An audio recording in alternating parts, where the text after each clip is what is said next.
Depuis le mois de juillet, la principauté copréside aux côtés de l'Australie et de l'Indonésie l'initiative internationale pour les récifs coralliens, plus communément appelée l'ICRI.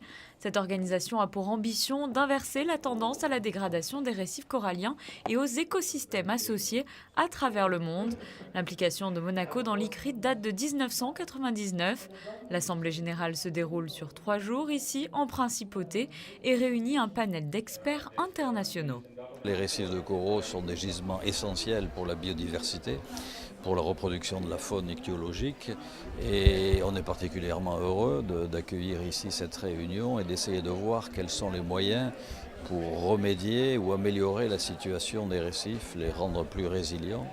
Étant rappelé tout de même que le moyen le plus important, et pour ne pas dire essentiel, c'est de marcher vers une économie décarbonée, puisque les récifs de coraux et les épisodes de blanchissement sont essentiellement liés au changement climatique, bien entendu.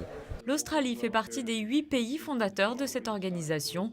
L'emblématique Grande Barrière de Corail est directement impactée par les changements climatiques. Des solutions sont envisagées par le gouvernement australien.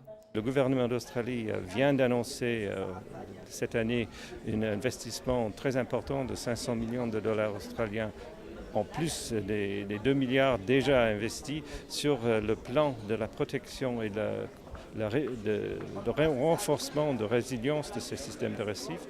Et ce programme va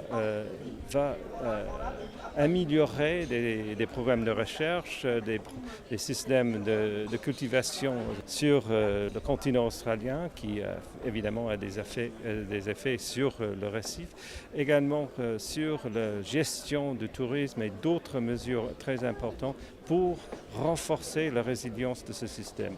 Et nous espérons que l'expérience que nous tirerons de ces investissements serviront également aux autres pays. Blanchiment des coraux pour l'Australie, lutte contre la surpêche pour l'Indonésie. Le constat est alarmant pour cet écosystème qui est le plus riche et le plus diversifié de notre planète. Les menaces sont en réalité plus importantes que ce que l'on croit. C'est très alarmant pour la durabilité et la préservation des récifs coralliens. Le problème, c'est que les menaces sur les coraux menacent également les habitants. En Indonésie, plus de 7 millions de personnes dépendent de la santé des récifs. La plupart sont des pêcheurs. L'un des dangers est la technique de pêche japonaise, AUU, mais aussi la surpêche. Et tout cela est dû à la demande du marché. Je pense que nous devons répondre avec des solutions prises internationalement. Des solutions globales sont envisagées, mais également des solutions locales, comme la sensibilisation des pêcheurs et des habitants de ces États insulaires ou côtiers.